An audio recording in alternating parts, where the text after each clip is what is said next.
Bienvenue à tous. Donc aujourd'hui nous lisons le Srimad Bhagavatam, chant 10, chapitre 3, versets 15 à 17. Om Namo Bhagavate Vasudevaya. Om Namo Bhagavate Vasudevaya. Om Namo Bhagavate Vasudevaya. Om Namo Bhagavate Vasudevaya. Om Namo Bhagavate Vasudevaya. Om Namo Bhagavate Vasudevaya. Yateme Vrikita Bhavas. Yateme Virikita Bhavas. Yateme Vikrita Bhavas. Yateme Vikrita Bhavas. Tatate Vikritai Saha. Tatate Vikritai Saha. Tatate Vikritai Saha. Tatate Vikritai Saha. Nanavirya Pritak Bhuta. Nanavirya Pritak Bhuta. Nanavirya Pritak Bhuta. Nanavirya Pritak Bhuta. Virajam Janayantihi. Virajam Janayanti. Virajam Janayantihi. Virajam Janayanti. Yateme Vikrita Bhavas. Yateme Vikrita Bhavas. Tathate Vikritai Saha. Tathate Vikritai Saha. Nanavirya Pritak Bhuta. Nanavirya Pritak Bhuta. Virajam Janayataye. Virajam Janayanti. Yateme Vikrita Bhavas. Yateme Vikrita Bhavas. Tathate Vikritai Saha. Tathate Vikritai Saha. Nanavirya Pritak Bhuta. Nanavirya Pritak Bhuta. Virajam Janayantihi. Virajam Janayanti. Yateme Vikritas Bhavas. Yateme Vikrita Bhavas. Tatate Vikritai Saha. Tatate Vikritai Saha. Nanavirya Pritak Bhuta. Nanavirya Pritak Bhuta.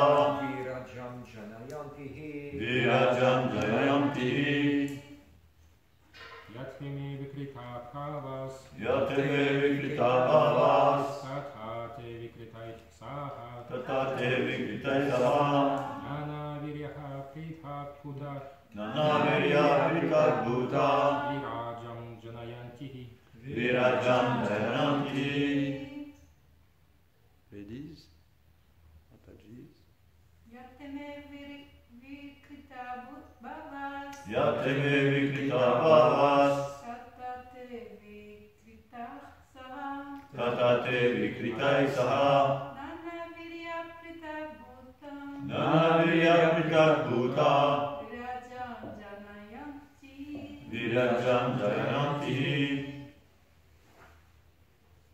Yateme. Yateme.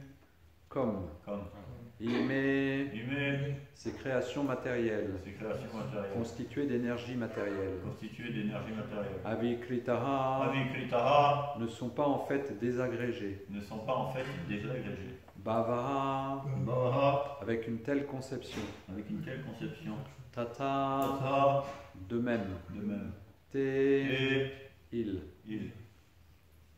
Vikritai Saha. Vikritai Saha. Au contact de ces divers éléments En contact de ces divers éléments. issus de l'énergie matérielle totale. Issus de l'énergie matérielle totale. Nana. Virya. Vriya. Chaque élément est empli de différentes énergies. Chaque élément est rempli de différentes énergies. Plitak. Vitak. Séparé. Séparé. Bhutaha. Bhutaha. Devenant. Devenant. Virajam. Virajam. La manifestation cosmique tout entière. La manifestation cosmique tout entière. Janayanti. Jayanti. Créé. Créé. I. En vérité. En vérité. Donc il y a deux autres versets qui se suivent. Sannipatya samutpadya drishyante nugata hiva prageva vidyam manadvam natesham yasambhava evam bhavan buddhyanumeya lakshaneir rayer gunei sanapitat gunagraha anavritat vadbahira antaram nate sarvasya sarvatmana atmavastuna. On va faire la traduction notamment, quoi, les deux versets. Non. Ouais. Vous êtes bien assis? Accrochez-vous parce que ces 3 versets-là, Ça. c'est Vasudev. Quelqu'un traduit pour notre ami Vasudev est en train de glorifier Krishna et puis il est en train de faire des prières et puis des descriptions très précises, scientifiques des choses, quoi. Alors asseyez-vous bien parce que traduction par sa divine grâce chez la Prabhupada. Non, il a dit il n'y a pas besoin, je veux apprendre le français. C'est une très bonne idée. Non parle pas, mais Ok, you can follow in English. Mais là, Non. c'est Oh, you are. Okay. Very good. Très bien. Voilà, bien. Le Mahatattva, l'énergie matérielle totale, n'est pas divisée, mais à cause des gunas, il semble se diviser en terre, eau, feu, air et éther. Grâce à la force vitale, Jiva Bhuta, ces énergies distinctes se combinent afin de rendre visible la manifestation cosmique. Mais en fait, l'énergie totale était déjà présente avant la création du cosmos. En conséquence, l'énergie matérielle totale ne pénètre jamais véritablement dans la création. De même, bien que grâce à ta présence, nos sens te perçoivent, tu ne peux être perçu par les sens, ni par le mental ou les paroles. Avan Manasa Gochara. Nos sens nous permettent de percevoir certaines choses, mais pas toutes. Nous pouvons par exemple utiliser nos yeux pour voir, mais non pour goûter. En conséquence, tu es au-delà de la perception des sens.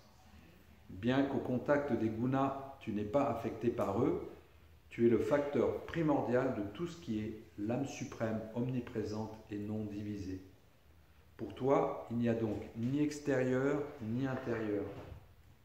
Jamais tu n'entras dans le sein de Devaki. En vérité, tu y existais déjà. C'est un sacré scientifique, Vasudev.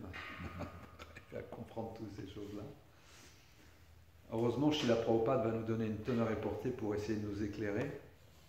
Alors, ce même savoir est expliqué par le Seigneur lui-même dans la Bhagavad Gita 9.4. Maya tatam idam sarvam jagadavyaktina murtina matstani sarvabhutani na shavam tvesavastitam. Cet univers est tout entier pénétré par moi sous ma forme non manifestée. Tous les êtres sont en moi, mais je ne suis pas en eux. On ne peut percevoir Dieu, la personne suprême, par l'intermédiaire des sens matériels grossiers. Il est dit qu'on ne peut comprendre la nature du nom, de la renommée, des divertissements, etc. de Sri Krishna à l'aide des sens matériels. Il n'est révélé qu'à la personne qui se consacre au pur service de dévotion en étant guidée de façon appropriée. Donc c'est toute la démarche de perception de la connaissance. Il y a différentes façons de s'y prendre. La plupart des gens qui essayent de comprendre Krishna quand ils essayent, par la perception des sens ou par un raisonnement intellectuel, Anumana ou Pratyaksha, ces 2 méthodes, Jiva Goswami nous décrit les différentes méthodes, ils n'arrivent pas à grand-chose, quoi. Et la plupart du temps, même leur démarche scientifique, elles ne cherchent même pas à savoir s'il y a un Dieu derrière les choses. Les recherches scientifiques cherchent surtout à comprendre comment cet univers matériel fonctionne pour pouvoir mieux le maîtriser. C'est ça la démarche scientifique telle qu'elle est pratiquée le plus souvent. Et c'est pour ça qu'ils mettent l'équation à l'envers. Et partent d'une observation, et puis ils essaient d'en déduire, d'en conclure les lois qu'il peut y avoir derrière tout ça. Et après, quand on comprend les lois, on pense « Ah ouais, je peux maîtriser cette nature matérielle ». Et là, chez la Prabhupada et puis Vasudev, ils nous disent « Non, c'est pas du tout la méthode, quoi. » Jiva Goswami nous dira « La méthode, c'est Shabda ».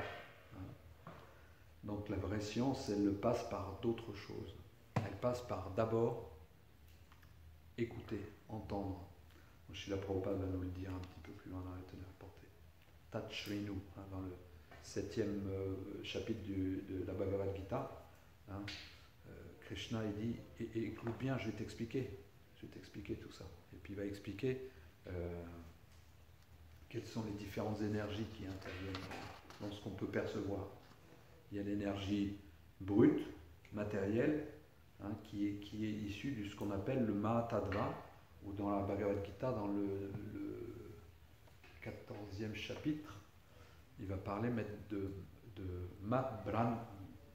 Brahman, hein, le Brahmajyoti ou le Brahman, et 14.6, je crois.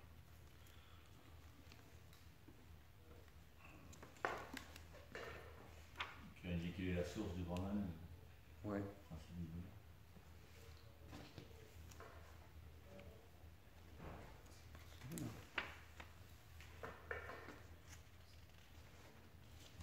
Ce verset-là, il dit Mama Yonir Mahat Brahma, Tasmin Garbam Dadamiyaham, Sambhava Savabhutanam, Tato Bhavati Bharata.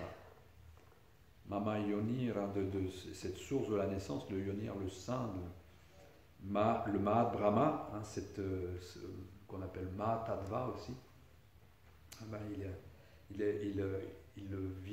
existe de tout temps et il vient constituer cet univers matériel.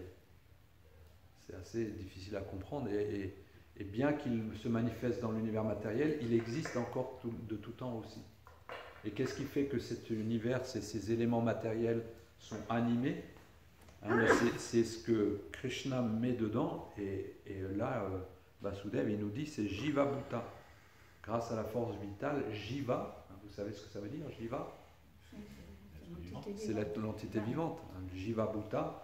Donc c'est l'entité vivante qui vient animer l'énergie. Et en fait, Krishna, il explique dans la Bhagavad Gita que c'est lui qui ensemence l'univers matériel. Et comment il l'ensemence? Par les jivas qu'il met dedans, quoi. Et en plus, lui, il est présent tout le temps aussi dans chaque particule, dans chaque atome, quoi. C'est assez inconcevable. Et nous, la science telle qu'on la comprend dans la conscience de Krishna, telle que les acharyas nous le disent, c'est que au lieu de juste observer, avant, il y a une étape précédente, c'est il faut écouter. Tat Shrinu. Et c'est pour ça que la méthode s'appelle Shabda. C'est une connaissance qui existe. La connaissance de la vérité, elle existe. La vérité existe, donc la connaissance est là à la base. On ne veut pas essayer de chercher de la déduire de ce qu'on observe. Ce serait stupide de penser que nous, avec notre petite capacité, on puisse arriver à comprendre ça. Telle la grenouille ou son puits, vous vous souvenez de l'image, hein. Donc comme la connaissance existe, le principe c'est de la recevoir et en utilisant nos oreilles, on peut voir la vérité en écoutant. Tat Shrinu. Donc première chose, on écoute. Deuxième chose, dans la méthode scientifique qu'on applique nous, c'est on observe. Ah oui, ce que j'observe, ça vient confirmer ce que j'ai entendu. Et après, c'est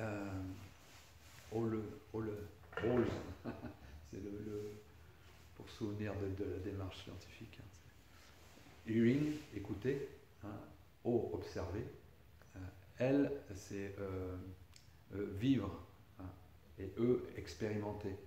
C'est quand on passe à travers les expériences de la vie, aussi toutes les expériences et tout ce que je pratique entraîne telle réaction, ça vient confirmer ce qui m'était dit dans les Écritures. Hein, nous, de notre stupidité, des fois on a essayé d'expérimenter des choses qui ne sont pas recommandées par les Écritures, et on voit que oui, il y a des conséquences qui étaient annoncées dans les Écritures.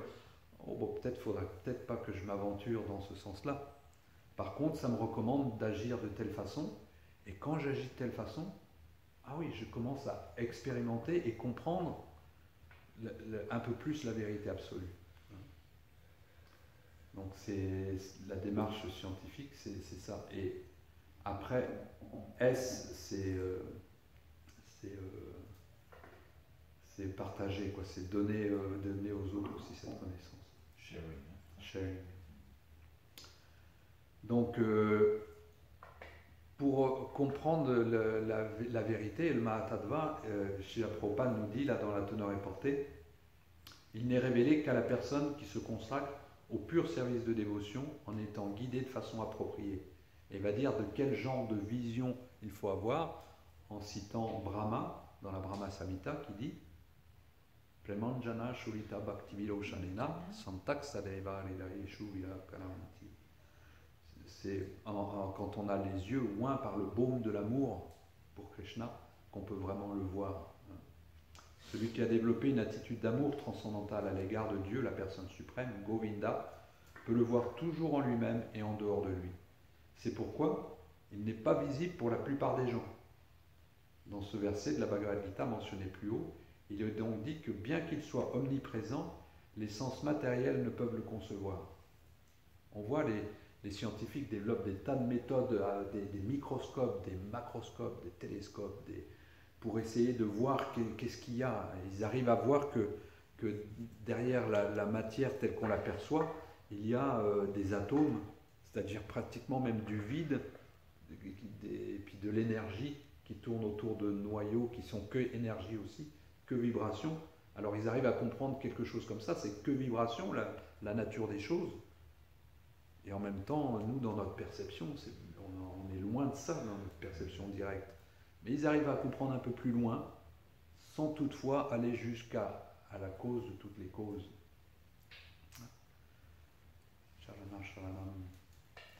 Donc, et le scientifique va pourtant, la méthode d'Hippocrate, c'est de chercher la cause de la cause de la cause de la cause. Alors qu'il y a juste à écouter qu'on nous a expliqué la cause, c'est Govinda, Madipurusham, Tamaham, Bhajami. Si on avait compris ça à la base, notre observation viendrait juste confirmer que, oui, derrière tout ça, il y a une intelligence qui a créé tout. Comme chez la Prabhupada mentionné, un petit enfant, il voit une table, et il comprend qu'il y a quelqu'un à fabriquer la table, même déjà petit enfant. C'est pas que la table s'est manifestée toute seule d'un coup, pop, et puis il n'y a rien, c'est arrivé par hasard. Vous connaissez l'histoire de Pascal? Blaise Pascal, il avait construit, il observait les étoiles et tout ça, puis il avait construit tout un système avec des poulies, des roues, et tout ça, pour essayer d'imiter et reproduire le mouvement des planètes et tout ça. Et puis il avait un de ses amis qui était venu le voir et puis qui n'avait pas vu toute cette construction. Puis tout d'un coup, il voit dans son atelier ce planétarium, quoi. Puis il lui dit, mais c'est merveilleux, comment t'as fait ça, c'est quoi? Regarde, c'est une réduction de ce qu'il y a en grand, quoi. Ah bon, waouh, c'est merveilleux, ça, c'est fantastique. Ah, puis il y a des rouages, ça marche très bien, puis c'est très précis, ouais. Il dit, et l'original, tu sais, c'est pareil, ça marche très bien, c'est très précis, mais qui c'est qui a créé ça? C'est arrivé. Tu me dis qu'il n'y a pas de Dieu derrière tout ça, hein? Et moi je te dis que un jour je suis arrivé dans mon atelier et pof, c'était là. C'est arrivé comme ça. Tu peux pas me faire croire ça, ça peut pas arriver comme ça d'un seul coup dans ton atelier aussi parfait qui marche. Ouais, tu trouves que c'est pas arrivé par hasard, et quand tu regardes l'original, tu me dis qu'il n'y a personne derrière à sa création. Hein? Non, si on utilise un petit peu d'intelligence, on voit qu'il y a quelqu'un derrière la création. Hein? Donc, les sens matériels ne peuvent pas le concevoir, pourtant, bien qu'on puisse le voir, tout repose en lui. Comme l'enseigne la 7e chapitre de la Bhagavad Gita, l'entière manifestation cosmique matérielle n'est qu'une combinaison de ces deux différentes énergies. L'énergie supérieure, spirituelle, et l'énergie inférieure, matérielle. De même que la lumière du soleil se répand dans tout l'univers, l'énergie du Seigneur se répand dans la création tout entière, et tout repose en cette énergie. Ça, c'est assez difficile à comprendre intellectuellement, quoi. C'est vraiment parce qu'on nous le dit que, bon, on accepte, on accueille, et puis petit à petit, on va arriver à percevoir, ah oui, c'est comme ça que ça fonctionne en fait. Il y a même une intelligence parfaite. Ah ouais, mais pourquoi rien n'est parfait dans ce qui se passe dans ce monde? Ah ben c'est parce que le Jiva Bhuta, il a aussi son libre arbitre, son indépendance, donc il expérimente des choses mais sans tenir compte de la science. Alors il fait un petit peu les choses de travers et ça entraîne tous les travers qu'on rencontre dans cette création matérielle. Ah bon, c'est nous qui sommes responsables de tout ça. Ouais. Gardons-nous toutefois de conclure que parce qu'il se diffuse partout, il perd son existence propre. Il y en a qui disent, ben, si Krishna il vient, il est venu dans cette famille, la Devaki Vasudev, donc il n'est plus dans le monde spirituel parce qu'il est venu là maintenant. Il n'a pas cette capacité. Ils n'arrivent pas à comprendre vraiment toutes les puissances merveilleuses de Krishna, comme quoi il est toujours dans le monde spirituel et quand il veut, il se manifeste là. Hein, et là, il mentionnait, bien que tu n'entres pas dans le sein de Devaki parce que tu existes déjà aussi. Ce qui nous est expliqué dans les Védas, c'est que on l'a vu hier, non? C'était que Krishna il est dans le cœur de chaque atome. Dans les enseignements de Chaitanya Mahaprabhu à Sanatana Goswami, il décrit tout ça, comment Krishna il se manifeste graduellement, hein, Balaram, après le Chaturvyuha, après les Mahavishnu et tout ça. Et le dernier Mahavishnu, hein, c'est lequel? Non. Karona, c'est la cause, c'est l'origine. Garbhodakashayi Vishnu, c'est celui qui est sur l'océan causal d'un univers. Et Kshirodakashayi Vishnu, c'est le Paramatma qui est dans le cœur de tous les êtres, mais il est aussi au cœur de chaque atome. Il est dans le cœur de chaque atome. Là, nous, on nous l'a dit, quoi. Donc on l'accepte, on l'accueille. C'est ça, cette vibration qu'il y a dans chaque atome, c'est Krishna lui-même. C'est Kshirodakashayi Vishnu qui est là, qui soutient tout l'univers, qui donne la vie à tout l'univers. Donc, celui qui pense que quand il se diffuse quelque part, il perd son existence propre, ben, il se trompe. Afin de réfuter ce genre d'argument, le Seigneur déclare « Je suis partout et tout est en moi, mais je suis cependant distinct. » Je ne suis pas en lui aussi. À titre d'exemple, un roi à la tête d'un gouvernement qui n'est que le gouvernement n'est que la manifestation de son énergie. Donc les différents départements du gouvernement ne sont que diverses énergies du roi et chacun de ces départements repose sur la puissance du roi. Toutefois, on ne peut attendre de ce dernier qu'il soit personnellement présent dans chaque service. Ce n'est là qu'un exemple. De même, toutes les manifestations que nous observons, ainsi que tout ce qui existe dans le monde matériel et dans le monde spirituel, reposent sur l'énergie de Dieu, la personne suprême. La création a lieu grâce à la diffusion de ces diverses énergies, et comme le déclare la Bhagavad Gita, il est partout présent par sa représentation personnelle, la diffusion de ces diverses énergies. On pourrait avancer, alors, si la Prabhupada prend un autre argument, on pourrait avancer que Dieu, la personne suprême, qui crée l'entière manifestation cosmique par son seul regard, ne peut pénétrer dans le sein de Devaki, l'épouse de Vasudev. Afin d'éliminer cet argument, Vasudev déclara « Ô Seigneur, il n'est pas tellement extraordinaire que tu apparaisses dans le sein de Devaki, car c'est également de cette façon que fut manifestée la création. Tu étais allongé sur l'océan causal, sous ta forme de Mahavishnu, et de ta respiration naquirent d'innombrables univers. Tu pénétras ensuite au sein de chaque univers sous la forme de Garbhodakashayi Vishnu, puis tu te multiplias à nouveau pour devenir Kshirodakashayi Vishnu et pénétrer dans le cœur de tous les êtres vivants et même à l'intérieur des atomes. On peut donc de la même façon comprendre ton entrée dans le sein de Devaki. Tu sembles y être entré, mais tu es en même temps omniprésent. On peut comprendre à l'aide d'exemples matériels le fait que tu entres et que tu n'entres pas. L'énergie matérielle totale demeure intacte même après avoir été divisée en 16 éléments. Il y a un exemple que Srila Prabhupada donne dans la Bhagavad Gita par rapport à ça, c'est l'exemple du scorpion. Vous vous souvenez l'exemple du scorpion? Il y a du scorpion. Il y a des gens, ils disent, les scorpions, ils naissent du riz, parce que le scorpion, des fois, il laisse ses œufs dans le riz, et on voit des petits scorpions qui sortent du riz. Alors, ils disent, les scorpions sortent du riz. Mais non, quand on comprend bien, c'est pas parce qu'il semble apparaître de quelque chose qui vient vraiment de cette chose. Hein, c'est un exemple que Srila Prabhupada donne. Donc l'énergie matérielle totale demeure intacte, même après avoir été divisée en 16 éléments. Le corps matériel n'est rien d'autre que la combinaison de 5 éléments grossiers, à savoir Bhumi, Rapo, Nalo, Vayu, Kam. Hein, donc la terre, l'eau, le feu, l'air et l'éther.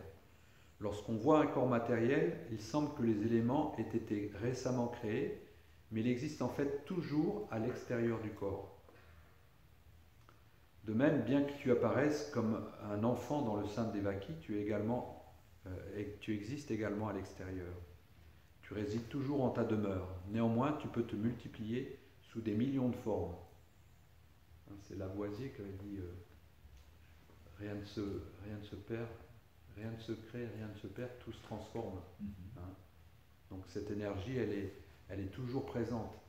Des moments, elle s'agglomère sous une forme d'un corps physique, d'un corps humain, hein, et puis elle est animée par Kshirodakasha Vishnu qui est là, et puis l'âme individuelle qui vient dans ce corps. Mais à la dissolution de ce corps, tous les éléments restent là. Hein, ils sont divisés, ils sont redivisés à nouveau. Et l'âme, elle continue son voyage. Et donc, toute cette énergie, elle peut se multiplier sous des millions de formes. Hein, et sans arrêt, c'est de la combinaison, redistribution de toutes ces formes. Et tout ce Mahatattva, il est là, juste à disposition pour nous donner des véhicules en tant qu'âme individuelle égarée dans ce monde, hein, pour nous permettre d'expérimenter le monde et puis expérimenter aussi cette perception, cette recherche de la vérité absolue. Alors on peut rechercher pendant des millions de vies par l'observation, hein, pratyaksha. On peut expérimenter pendant des millions de vies anumana, raisonner, essayer de comprendre, se triturer le mental et l'intelligence. Et puis finalement, on peut arriver à écouter, à entendre d'une source autorisée, c'est quoi exactement qui se passe, et c'est quoi notre rôle, et c'est quoi notre but, et c'est quoi notre demeure réelle. Et comprendre ça, il n'y a qu'une seule fois, chez la Prabhupada, au début de la tonnerre apportée, disait, c'était que par le service de dévotion. Ce que confirme Krishna dans la Bhagavad Gita, vous vous souvenez, Bhaktyamam Abhijanati Yavanyashasmita Dvata. Seulement par la dévotion peut-on me comprendre tel que je suis. Et une personne qui a telle perception peut vraiment venir à moi. Donc on doit comprendre ton apparition en faisant preuve d'une grande intelligence, car l'énergie matérielle émane également de toi. Tu es la source originelle de l'énergie matérielle, tout comme le soleil est la source de la lumière solaire. Et de même que cette lumière ne peut recouvrir le globe solaire, l'énergie matérielle, qui est l'une de tes émanations, ne peut davantage te recouvrir. Tu sembles te trouver au niveau des 3 gunas, mais en fait, les 3 modes d'influence de l'énergie matérielle ne peuvent te recouvrir. Les philosophes de grande intelligence comprennent cela. En d'autres termes, bien que tu sembles te trouver au sein de l'énergie matérielle, cette dernière ne te recouvre jamais. Krishna est toujours indépendant, toujours libre de l'influence de la matière. Nous savons d'après les Védas que le Brahman suprême produit lui-même sa clarté et ainsi tout est illuminé. La Brahma Samhita explique que le Brahma Jyoti, ou l'éclat du Brahman, émane du corps du Seigneur suprême et toute création provient de ce rayonnement du Brahman. Il est en outre dit dans la Bhagavad Gita que le Seigneur est la source du rayonnement du Brahman. Brahmano Pratishtha Brahmadasya Vyaya Chacha. Il est dès l'origine la cause première de tout ce qui existe. Ça, c'est Sri Upanishad. Comment c'est là? Il est la cause de tout ce qui existe. Ishavashyam, Idam Sarvam, Yakinchad Jagatam Jagat, Chinataktina Bunjita, Madgrida Kashasit Tanam. Cependant, des personnes d'intelligence moindre pensent que lorsque Dieu, la personne suprême, vient en cet univers matériel, il acquiert des attributs matériels. On a des gens qui sont même hindous et ils pensent Krishna, c'est une manifestation, c'est un avatar. Ils le réduisent à leur propre conception. C'est les gens qui pensent par eux-mêmes. Hein. Alors on dit c'est pas bien de ne pas penser par soi-même. Ok, mais on doit utiliser notre pensée à des fins intelligentes, quoi. C'est-à-dire, j'utilise ma pensée pour essayer de voir qui a la connaissance, je m'abandonne à lui, et puis j'essaie de comprendre ce qu'il dit pour pouvoir le répéter aux autres. Mais si j'utilise mon intelligence pour tirer mes propres conclusions de ce que j'observe, je suis très souvent dans l'erreur, quoi. Très souvent je me trompe. Et Srila Prabhupada, il donne son verdict. Ces conclusions dénotent un manque de maturité spirituelle. Ce sont celles d'hommes peu intelligents. La fin de sa teneur est portée, qui était bien longue et puis donc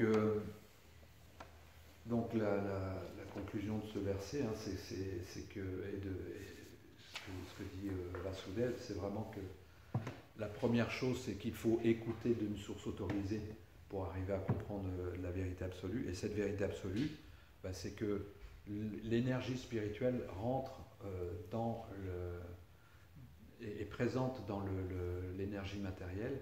Et le Jiva Bhuta, par laquelle Krishna ensemence cette énergie matérielle, hein, il peut être soit sous l'influence de l'énergie matérielle, soit sous l'influence de l'énergie spirituelle. À ce moment-là, il devient ce qu'on appelle libéré de l'influence de l'énergie matérielle. Sinon, quand il rentre en contact avec cette énergie matérielle, hein, qui est 14e chapitre, hein, qui est les trois gunas, quand il devient influencé par les trois gunas automatiquement, et il développe ahankara, cette fausse identification de lui-même avec la matière, hein, et là il perd complètement la compréhension appropriée des choses. Il s'identifie à la matière alors qu'il est spirituel. Hein. Et prendre conscience de notre nature spirituelle, hein, pour nous, c'est vraiment le plus beau cadeau qui soit. C'est la leçon qu'on doit prendre de ça, c'est de prendre conscience que non, moi je suis complètement en dehors de cette matière, j'ai rien à voir avec tout ça. Il y en a qui décrivent ça comme un rêve, une illusion. Nous, on sait qu'il y a une essence à ça, mais en même temps, on sait que ce n'est pas notre essence ultime. Notre essence est même libre de le monde des phénomènes. Quand on a la compréhension du phénomène et du noumen, nous explique la Bhagavad Gita, alors là, on devient libéré. Puissant, hein, c'est puissant ce que nous dit la Bhagavad Gita. On a intérêt à la lire tous les jours pour se rappeler tout ça, parce que en écoutant, et en écoutant encore et encore et encore, hein, Srinvantam Bharata Krishna, on se libère de cette fausse conception qu'on est la matière. On se libère de l'influence des gunas, et après notre cœur devient purifié, et plus ça va, alors quand on dit plus ça va, on se dit ça pourrait être une seconde, non, on se rend compte que plus ça va, c'est au fil des années, plus ça va, on arrive à comprendre et percevoir vraiment, ah oui, ce que j'ai entendu, c'est la vérité. J'en ai la confirmation dans toutes mes expériences de vie, j'en ai la confirmation dans ce que me racontent mes frères et sœurs en Dieu, et c'est merveilleux, quoi. Et c'est comme ça qu'au fil des années, on développe le goût, et puis qu'on se libère de tout ce qui vient nous empêcher de percevoir Krishna tel qu'il est. Il est 9h moins le quart, donc s'il y a des questions, des commentaires. Yes. Allez, commentaires. Oh, fidèle commentaire. Alors pourquoi vous avez la vérité absolue? Les musulmans vont dire nous on a la vérité absolue, les chrétiens aussi. Alors, et moi je pense à il y a quelques jours j'ai parlé aux bénévoles, il y en a une qui me demandait, alors on est une religion, est-ce que la Constitution c'est une religion ou une philosophie? J'ai dit c'est les deux et c'est une science. Alors là c'est là que ça accroche un petit peu, ils ont du mal justement à admettre qui est autorisé, hein, qui l'a autorisé. Ils ont du mal à mettre la personne suprême. Et ils sont très attachés même à quelqu'un qui vient ici beaucoup. Pourquoi on ne leur dit pas, nous on pense? Je dis non, nous on ne pense pas. On pense, mais bon, on ne spécule pas, disons. On apprend de quelqu'un qui sait. Ça, il y en a qui ont beaucoup de mal à admettre ça. Après, comme dit Srila Prabhupada, c'était un très bon point. On ne peut pas dire que c'est telle religion, par exemple la conscience de Krishna, la vérité, les autres religions ne l'ont pas, parce que c'est l'attitude du pratiquant qui fait la religion ou la spiritualité. Hein, ça veut dire que Srila Prabhupada dit il peut y avoir des gens qui viennent et qui ont une croyance, et toute leur vie, ils vont avoir juste une croyance. Mais une croyance, ça restera une croyance. Une spiritualité, une religion réelle, elle va devenir vraiment une spiritualité à partir du moment où la croyance, on la transforme en connaissance. Comment? Pas en pratiquant la religion et en commençant à percevoir Krishna ou Dieu, hein, suivant comment les autres, chacun l'appelle, à travers nos pratiques quotidiennes, quoi. Si on garde juste des croyances, on reste dans la croyance et c'est même très faible, quoi. Ça peut être balayé rapidement par un événement de la vie traumatique ou par différentes choses, quoi. Mais si la croyance, on l'a transformée en une perception, une connaissance de la vérité, à ce moment-là, on court plus ce risque, quoi. Et c'est pas propre à nous, à notre religion ou telle religion, telle religion.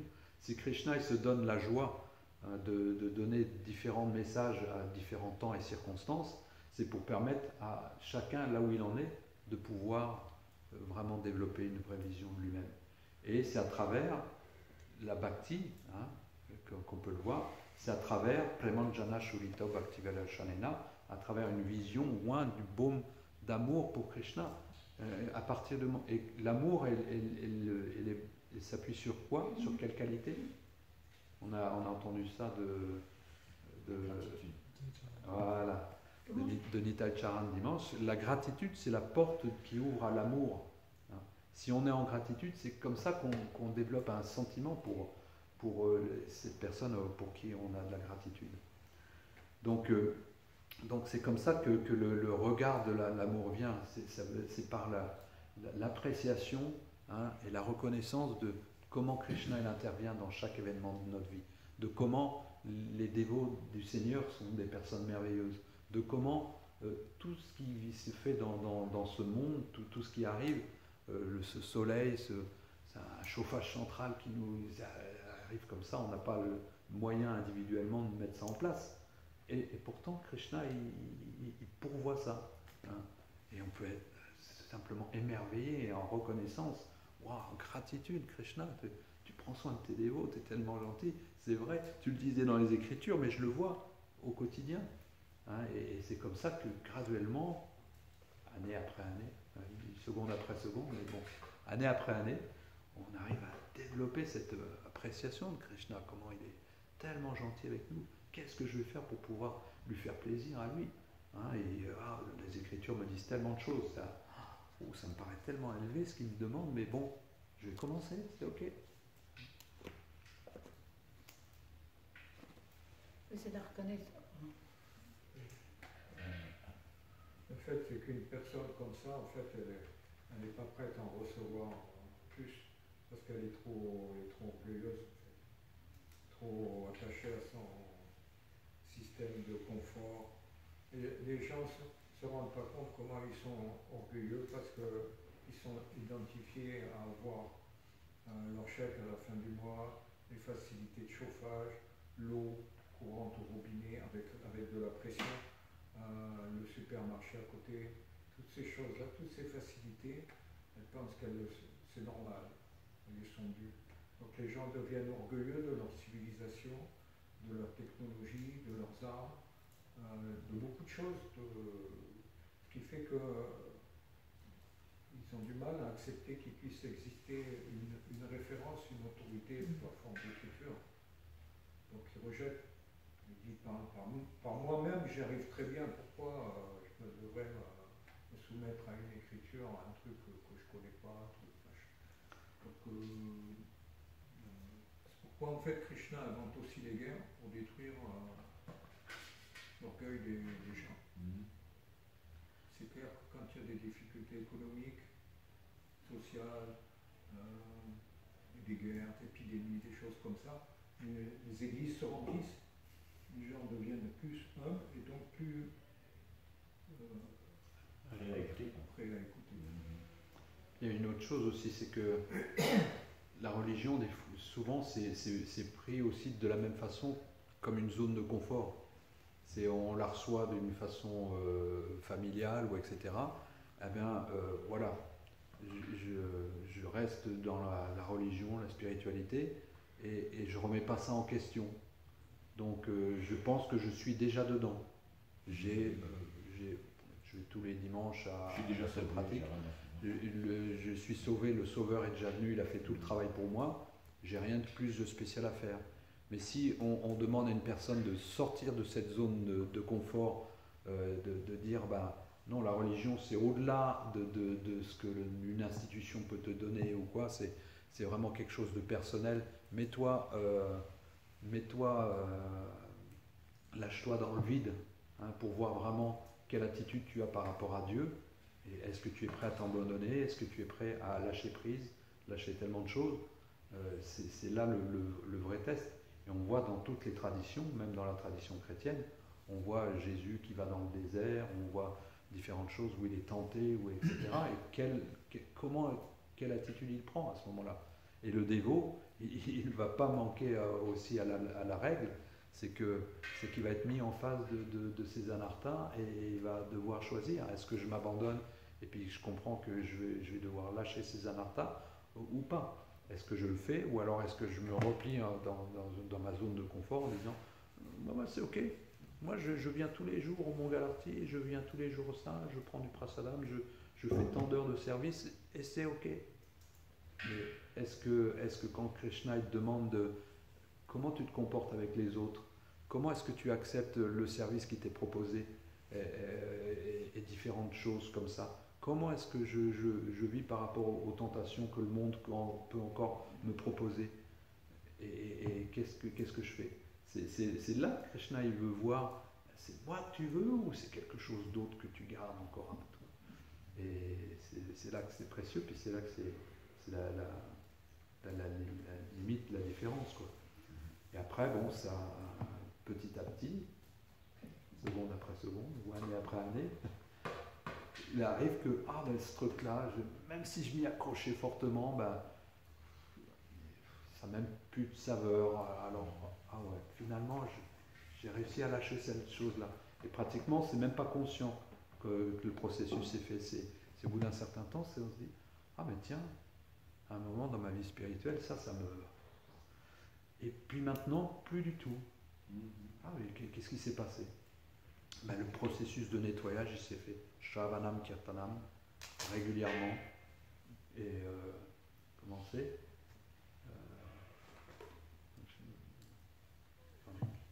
Faire de la dévotion. Sans motivation. Sans motivation et ininterrompue. Dukalayam, non.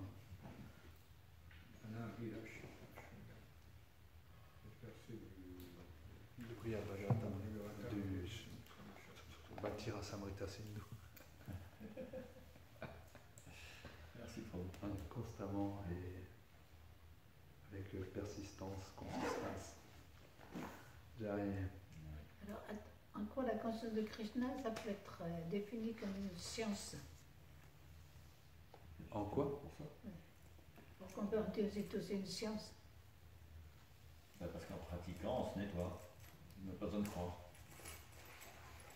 C'est une science parce que une science, généralement, ce qu'on appelle une science, c'est qu'il y a une hypothèse, une expérimentation pour vérifier l'hypothèse et on en conclut un théorème.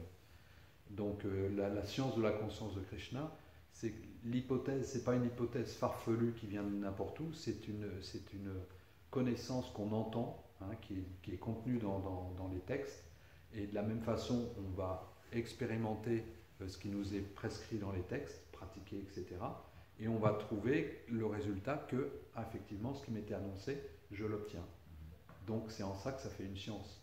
Alors les gens voudraient une science mathématique ou comptable, ou etc.